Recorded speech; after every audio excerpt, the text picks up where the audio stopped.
ആടുകളത്തിലൂടെയും അസുരനിലൂടെയും മികച്ച നടനുള്ള ദേശീയ അവാർഡ്. കോളിവുഡിൽ ഒതുങ്ങാതെ ബോളിവുഡിലേക്ക്, അവിടെ നിന്ന് ഹോളിവുഡിലേക്ക്.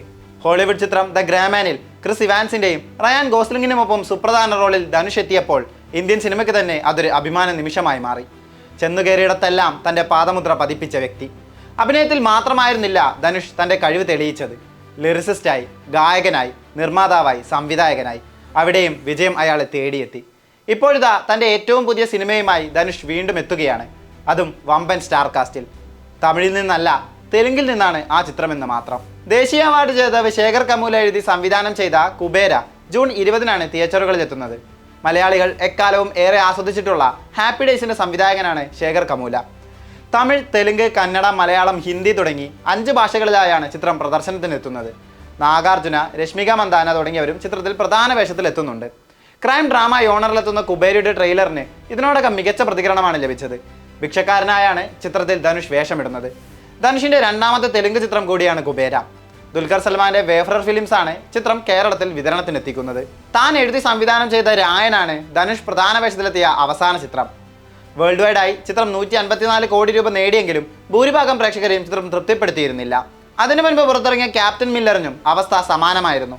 വേൾഡ് വൈഡായി 75 കോടി നേടിയ ചിത്രം മേക്കിംഗ് ക്വാളിറ്റി കൊണ്ട് പ്രശംസിക്കപ്പെട്ടെങ്കിലും മിക്സഡ് റിവ്യൂ ആയിരുന്നു പുറത്തു വന്നത്. രായന് ശേഷം യുവതാരങ്ങളെ അണിനിരത്തി ധനുഷ് സംവിധാനം ചെയ്ത നിലാവുക്കിയന്മേൽ എന്നടിക്കൊപ്പം എന്ന ചിത്രം തിയേറ്ററുകളിൽ അമ്പേ പരാജയമായി മാറി. ഇതിനിടെ പല വിവാദങ്ങളിലും താരത്തിന്റെ പേര് ഉയർന്നു വന്നിരുന്നു. നയൻതാരയുമായുള്ള പ്രശ്നമായിരുന്നു അതിൽ ഏറ്റവും പ്രധാനപ്പെട്ടത്. നയൻതാരയുടെ നെറ്റ്ഫ്ലിക്സ് ഡോക്യുമെന്ററിയിൽ ധനുഷ് നിർമ്മിച്ച നാനും റൗഡിദാനിന്റെ പിന്നാമ്പുറ ദൃശ്യങ്ങൾ ഉപയോഗിച്ചിരുന്നു. നയൻതാരയും വിജയ് സേതുപതിയും പ്രധാന വേഷത്തിലെത്തിയ ചിത്രം സംവിധാനം ചെയ്തത് നയൻസിന്റെ ഭർത്താവ് വിഘ്നേഷ് ശിവനായിരുന്നു. സിനിമയിലെ ദൃശ്യങ്ങൾ ഡോക്യുമെന്ററിയിൽ ഉപയോഗിക്കാൻ ധനുഷ് വിസമ്മതിച്ചപ്പോഴാണ് നയൻസ് മൊബൈലിലെടുത്ത ദൃശ്യങ്ങൾ ഉപയോഗപ്പെടുത്തിയത്.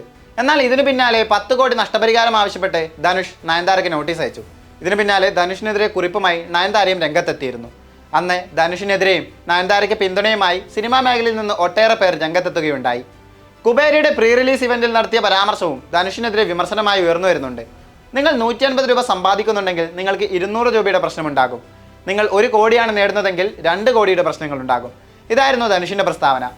അവസാന സിനിമയുടെ പരാജയവും നേരിട്ട വിവാദങ്ങളുടെയും എല്ലാം ക്ഷീണം കുബേരയിലൂടെ ധനുഷ് തീർക്കുമെന്നാണ് ആരാധകരുടെ പ്രതീക്ഷ. വരാനിരിക്കുന്ന ധനുഷ് സിനിമകളും വൻ പ്രതീക്ഷകൾ നൽകുന്നവയാണ്. അതിൽ ആദ്യത്തേത് ഇഡ്ലി കടയാണ്. ഒക്ടോബർ 1-ന് റിലീസ് പ്രഖ്യാപിച്ചിരിക്കുന്ന ചിത്രം എഴുതി സംവിധാനം ചെയ്യുന്നത് ധനുഷ് തന്നെയാണ്. GV പ്രകാശ് കുമാറാണ് ചിത്രത്തിന് സംഗീതമൊരുക്കുന്നത്. മാരി സെൽവരാജിന്റെ സംവിധാനത്തിലെത്തുന്ന ചിത്രവും ഏറെ പ്രതീക്ഷയോടെയാണ് ആരാധകർ കാത്തിരിക്കുന്നത്. ഇതിനു മുൻപ് ഇരുവരും ഒന്നിച്ച കർണൻ ഏറെ നിരൂപക പ്രശംസ ഏറ്റുവാങ്ങിയിരുന്നു. മുൻ രാഷ്ട്രപതി APJ അബ്ദുൽ കലാമിന്റെ ജീവിതകഥ പറയുന്ന Kalam the missile man of India ധനുഷിന്റെ പ്രോമിസിംഗ് പ്രൊജക്റ്റുകളിൽ ഒന്നാണ്. പ്രഭാസും സൈഫ് അലി ഖാനും പ്രധാന വേഷത്തിലെത്തിയ ആദിപുരുഷന്റെ സംവിധായകൻ ഓം റൌത്താണ് ചിത്രം സംവിധാനം ചെയ്യുന്നത്. ഇവയ്ക്കെല്ലാം അപ്പുറം ആരാധകർ ഏറെ കാത്തിരിക്കുന്ന ചിത്രം വെട്രിമാറിന്റെ വടാച്ചെന്നൈയുടെ 2ാം ഭാഗമാണ്. 2018-ൽ പുറത്തിറങ്ങിയ കൾട്ട് ക്ലാസിക് ചിത്രത്തിനുള്ള ഫാൻ ഫോളോയിങ് വളരെ വലുതാണ്. ഓരോ വേദിയിലും ധനുഷും വെട്രിമാരനും എപ്പോഴും കേൾക്കുന്ന ചോദ്യങ്ങളിലൊന്നും ചിത്രത്തിന്റെ അപ്ഡേറ്റിനെ കുറിച്ചാണ്. കുബേരയുടെ ഓഡിയോ ലോഞ്ചിലും ആ ചോദ്യമുയർന്നപ്പോൾ അടുത്ത വർഷമെന്നായിരുന്നു ധനുഷിന്റെ മറുപടി. കുബേരയും പിന്നീടെത്തുന്ന സിനിമകളുടെ ഈ നീണ്ട ലിസ്റ്റും ധനുഷിന്റെ ഗംഭീര തിരിച്ചുവരവ് തന്നെ അടയാളപ്പെടുത്തുമെന്ന് പ്രതീക്ഷിക്കാം.